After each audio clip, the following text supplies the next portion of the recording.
so much, and I'm so happy and glad to be here, to be among the top voices and the top minds and the brilliant hearts from across the globe.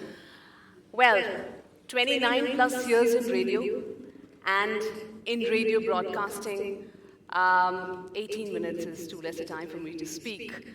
But we are used to those 40, 50 seconds nice links on air, so I'll try and make the most of it.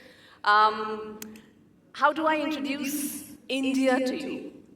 It's very difficult. If you see the map of India, and if you pixelate this map and try and identify every single dot on that, or every single pixel on that map, that's how diverse we are as a nation. Every few kilometers, our language changes, our cultures change, the mode of communication changes, and the interactions are the most important part of our identity. And that's so diverse. So that's the biggest challenge for us as a nation. It's really, fascinating that our broadcasting actually began much before we got independent. 1923 is when the first radio broadcasting happened in India. And since then, if I actually refer to the recent figures, as on 2nd of August, according to Ministry of Information and Broadcasting, if I talk about just the community radio stations, there are 491 official community radio stations, and they're only growing.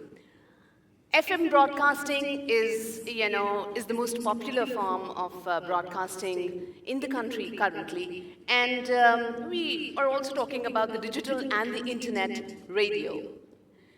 Well, there are many, many challenges that we have been facing. The radio has transitioned in a big, big way. Hi, I'm Syed Anwar bin Syed Sulaiman, the Chief of Fire Station in Subang Jaya. I've been through a lot of obstacles and also the toughest times in my life. My mentor teach me how to become a... Okay, this is, one of the forms of community radio that I want you to see this.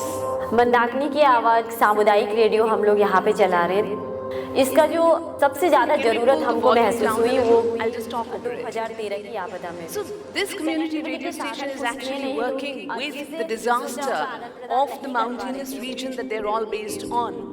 And it is with the help of community radio stations that the residents there are talking to each other when there are landslides, when there are floods, when there is a calamity. And that's how radio has become, one of the biggest utility medium for the entire region.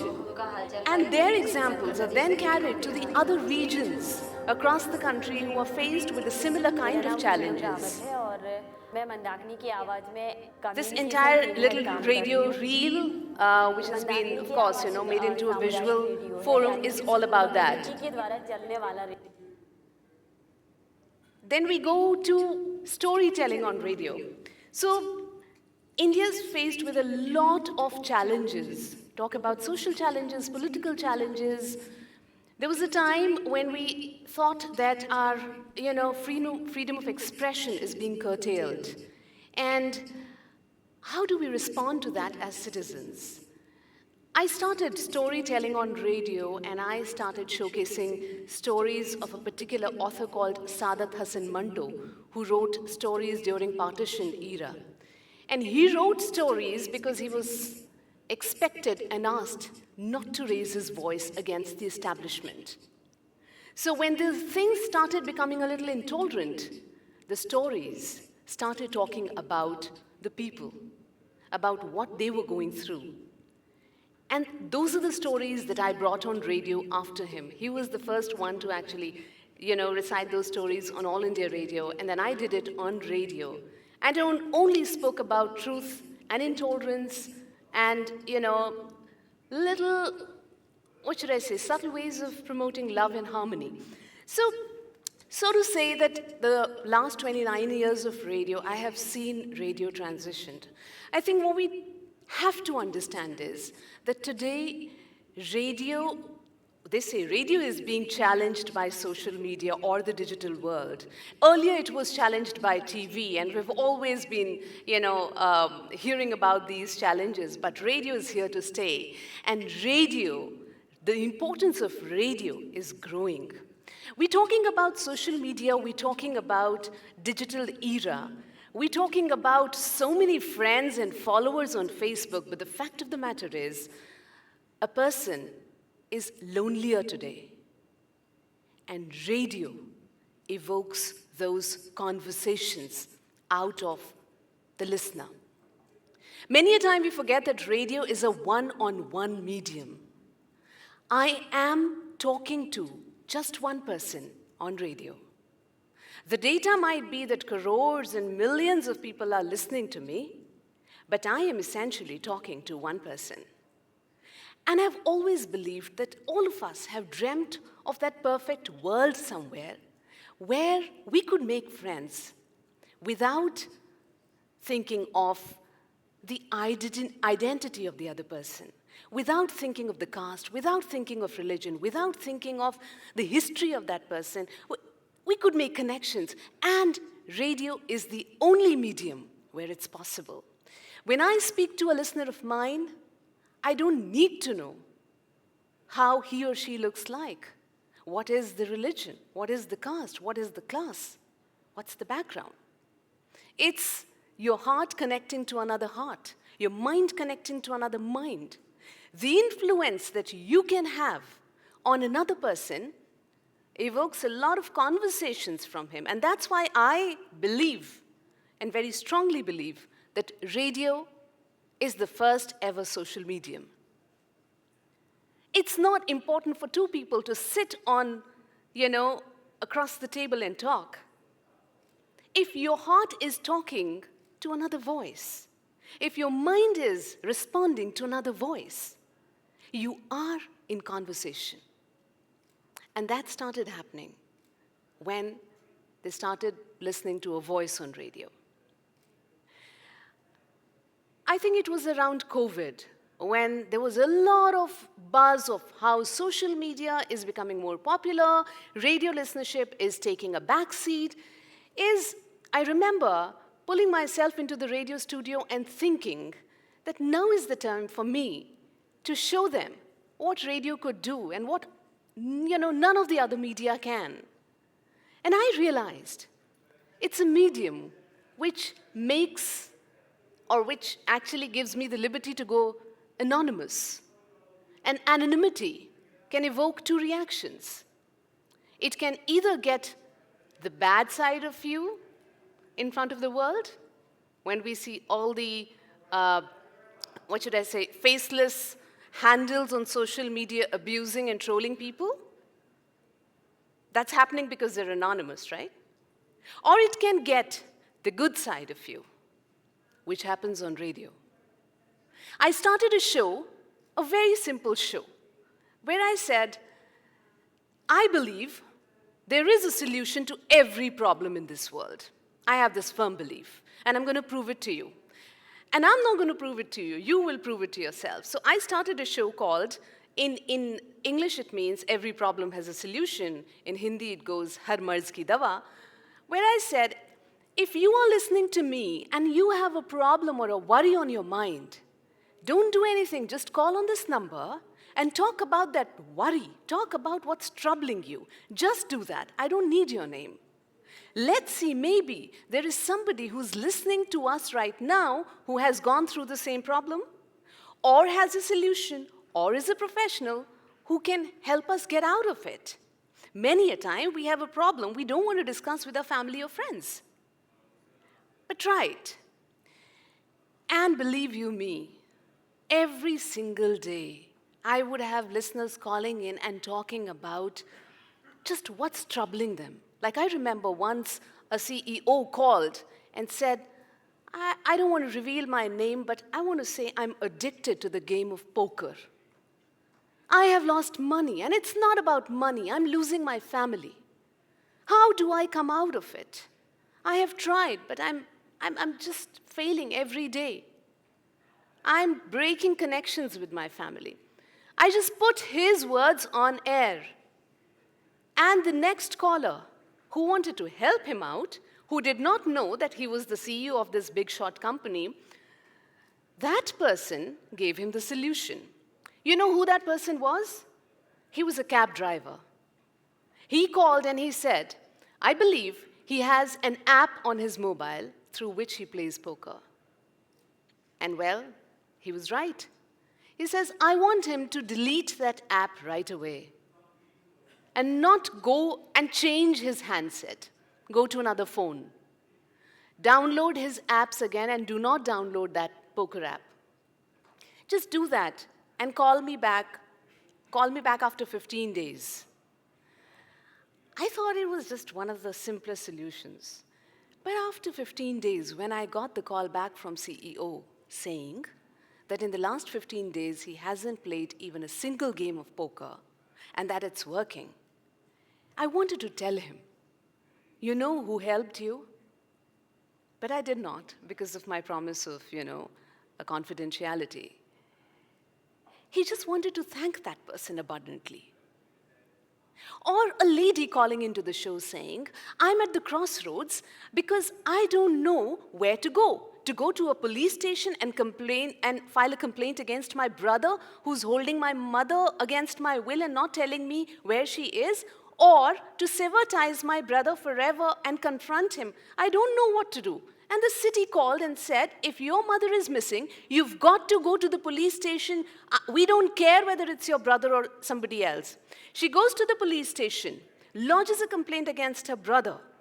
And after 2 days, I call her back to check if her mother was all right.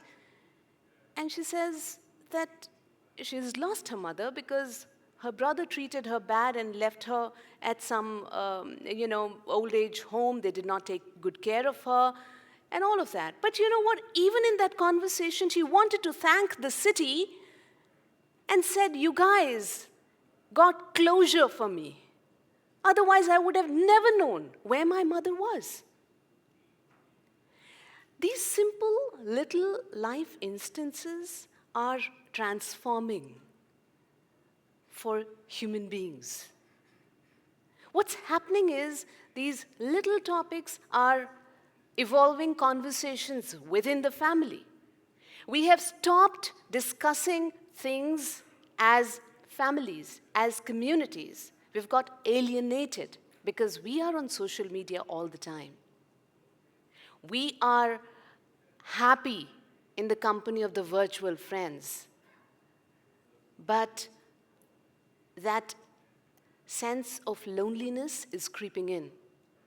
And it is more important than ever before to start the conversation somewhere. I thought in this world where we are just, going on listening and reading to opinions and comments and lectures, where is the time of that person who wants to say a lot? There is no listener. So I started another show in the afternoon ban after a couple of years where I say that in this world where everybody comes and gives us a sermon and goes back, and there is nobody who will listen to you, I'm the one. You call me on this number and you talk. You talk about anything and everything that you think is important, and I'll listen. I promise, I'll listen. So I've become a listener on my show. The city calls me, talks about anything. They talk about how they are not able to achieve their dreams. I listen to it. How there is a problem of water shortage in their area. I listen to it. Maybe I connect them to authorities. How the day is not going good. How their child is sick. I listen to them. So my show is all about listening now, because that's what I believe in. We have started talking a lot, and that's a little bit of an, antithesis to the entire concept of a radio jockey, isn't it? We are all meant to speak, but I believe sometimes your silence speaks louder than words. And you need to empower the individuals. So radio as a form of expression is of prime importance right now. And I feel the new, the new talent which is coming into the radio industry, they need to understand the strengths of radio. You can never go viral on radio. Radio is meant to become your habit. We get into relationships, we get into bonds. And that's how, even when a psychiatrist feels a little low, he writes a mail to me and vents out. And that space of radio is something that we can not afford to lose. During COVID times, I saw the most beautiful radio broadcasting ever. Without even thinking, I went on air and I said, everybody is in quarantine right now. Nobody can even meet their friends, their families. But you know what? If you are down with COVID right now and you're listening to me, call on my studio number and talk to me. I can visit you on radio the way I visit you every day. And it's not going to spread through radio. So I started getting calls from people who were quarantined in their room because they were down with COVID and going through emotional upheaval. They can't see their family, can't see their friends, and just imagine being ill and being alone. And that's when we connected them to even doctors online through radio. I believe radio is empowering. I believe radio gives you wings. I believe radio is a universe which doesn't judge you.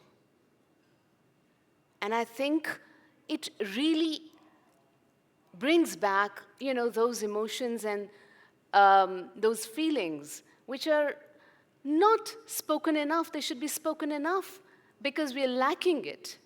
Empathy, humanity. They say maybe the numbers are a little down because the listener is distracted. But radio is like home. You can go visit different places in the world, but eventually you'll come back home. And that's why it's stronger than ever before. The traffic jams, people are listening to radio in their cars. A lot of them. And what I'm trying to achieve is, in this age, age where we are all consuming content alone, there should be content where the entire family can listen to it. The kids can, hear that content with their parents. And that's where the differentiation comes. I do this little segment on radio, even on video, called P for pronunciation. Just simple English words, and we learn the pronunciation of those words. And that's how the kids are getting very attached to the show. And the new episode would come and the mothers would, introduce that word to the kids. So that's where I think the importance of radio, the importance of broadcasting comes in. We believe in promoting social connections. We believe in promoting humanity and empathy, together with, of course, that's there to the radio. Entertainment, infotainment, education, utility, all those things have always been there. But I think what we have to do is get a little closer to the medium and understand what magic it could create, which other media can't. Thank you. Sayema, can you stay on stage if Sure. we have time for questions at the end? We'll take all questions together. So yeah, a reminder about the actually core magic with radio. Please have a seat. We take the questions at the end of the full session where okay. everyone's spoken. Right. So next up is a completely different case. It's more about the business case for radio and how we meet the challenges after COVID and after the everything digital, challenging the traditional radio. So I'll ask Adrian Syarwakie, President Director and CEO of Mahaka Radio Integra in Jakarta, to come on stage.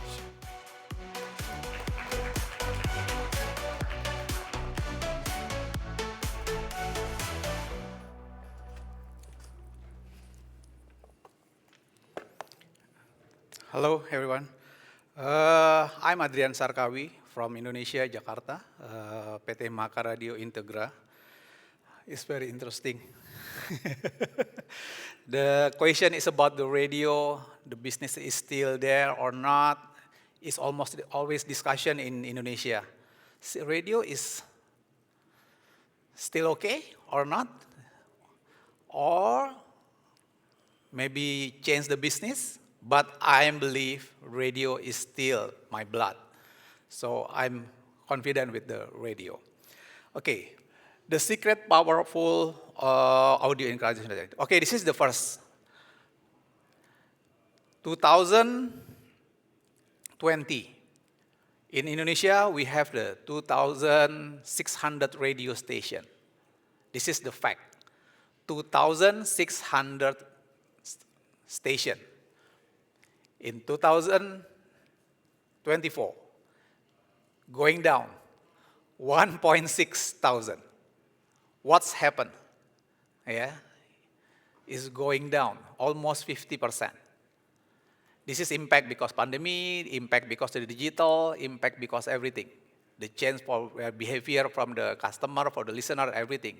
But it's very tough, but I'm still have the opportunity to push back to increase the number. Okay, I want to share about my group, what we did with this situation.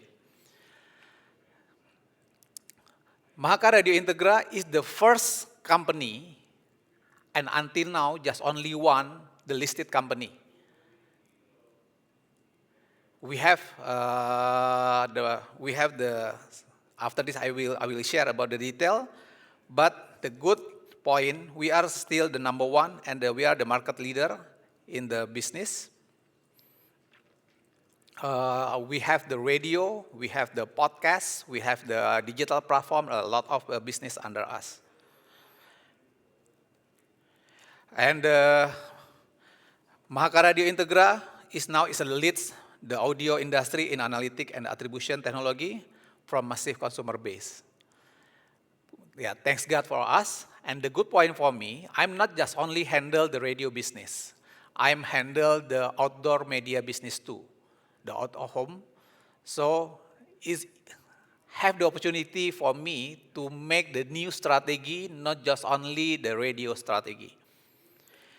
Okay, this is the group.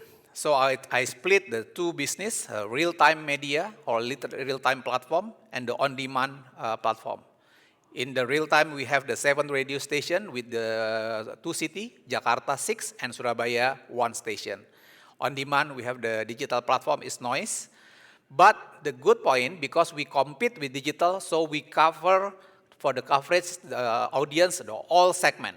So we have the office people, we have the Gen Z, woman, family, millennials, 80s song lover music, news, youth generation, local music, and include the local, very traditional music in Indonesia, dangdut and Malay enthusiasm. So we try to cover all the segment. Why? Because the digital can do like this. So in Mahaka Radio Integra, we need to cover and compete with them. How many reach now? We have the 600.2 billion plus with our platform. Is enough? No. We must to push the numbers and how. We partner, we collaborate with the all platform in Indonesia. So now we can have the opportunity to push until the 20 million plus. So we partner with Spotify. We put our original content in Spotify. Our sales team now is sell to Spotify to advertising. Because Spotify, they focus from the subscriber. They're not focused from the advertising. So we partner with them now. My platform in Mahaka Radio Integra is noise. The sales team will sell to the client about how to put the commercial in Spotify.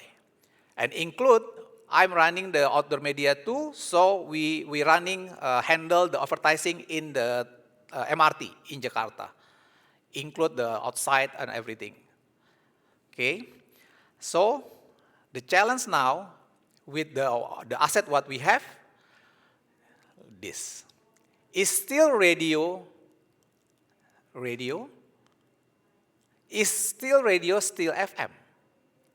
This is the question. Because last time, radio can just only listen by frequency modulation. But now, radio can listen by all the platform, streaming, website streaming, app streaming, everything. But still in FM, but some in the other country, in the digital DAB or something like that. That's the question we need to answer. Okay. Now, this is the solution from us about the situation in Indonesia. We cannot sell listeners. We cannot sell the numbers because the compete with digital is very difficult. But we sell is about journey. What the means is journey? We sell from the morning, our customer, our listeners, they in the morning wake up, they can listen by podcast, or they can listen radio. In the car, they can listen radio or choose with the platform. In the street, they can see the outdoor media. The content can relate and almost integrate. After that, they go to the office, they can listen everything, can listen radio or platform. And after that, they back home or they go to the activity, mall, shopping center, hangout place or something like that. We did the activity in there. So we sell the journey from our customer and our listener from the morning until night. That's our solution to push the business is still stable or growth. Okay, this is the sample what we did.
Okay, I want to share the data with our group. We growth for the content. The total listener, because it's the very small number, I think. Okay, we growth the 125% year-on-year growth for the total user. For the monthly streaming, we growth 275 year-on-year growth. For this is the left is noise, in the right is radio. 80 minutes in the radio, 9.2 million plus the reach. Yeah, that's you can see the data. But this is the content in Indonesia. Horror comedy is the very famous content in Indonesia. So that's why I think the big opportunity, the big chance for us to push the content. We focus the top 5 region, Jabodetabek, Jakarta and Greater, Bali, Bandung, Surabaya, and Makassar. And we go to the end-to-end solution, office to office, hangout place, campus to campus, school to school, event. Okay, now about the business, Previously, we just only focus B2B, business to business. But now we move to B2B and B2C, business to business plus business to customer. So we try to collect the money not just only from the advertiser, but we push how to get more money from our listener, from our customer. That's the very important for us now, and its impact to push our revenue, and it's supposed to be growth. Okay, so it's like a sample. Now we have in Mari, we have the Mari Institute. We create the class, training class. Every month we have the minimum 2 class, online and offline. So have the 50 until 100, sometimes 150, sometimes the 250 is the class, and they must be paid to join the class.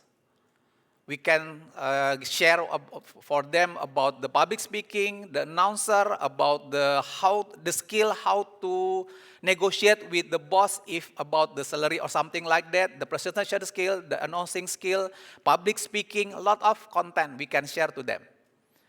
And after that, we have the merchandising, the Anak Radio store. So after that, that's because we have the community. So how to monetize with the community to get more revenue directly from the customer. That's our focus and our strategy to push the revenue, because if just only we get revenue from the client, sometimes the competition is very tough. Okay, so this is, and now the last idea what we achieve, we have the talent management for the digital content. So the digital content, we manage them and we sell to the client, and after that we try to create the community with the digital talent. Okay, and this is like the event. We have the 3,000 audience. All the 3,000 audience must be paid the ticket to show the event, because not just only show the concert is like show the music concert.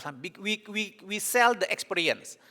All the audience must be used the high school jersey, the uniform, the high school uniform.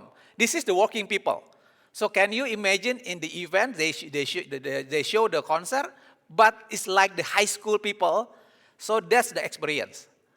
So what we sell is the experience, not just only because they buy the ticket to watch the concert, because they want to reunion with the team, reunion with their friends. That's the idea. And this is with the community, like the podcast content. After that, we create the event, the off-air, something like that. So that's why the community is very important to us. We sell the journey. We try to get the revenue, not just only B2B, but plus B2B and B2C. That's it. Thank you from Indonesia. Thank you from Jakarta. Thank you from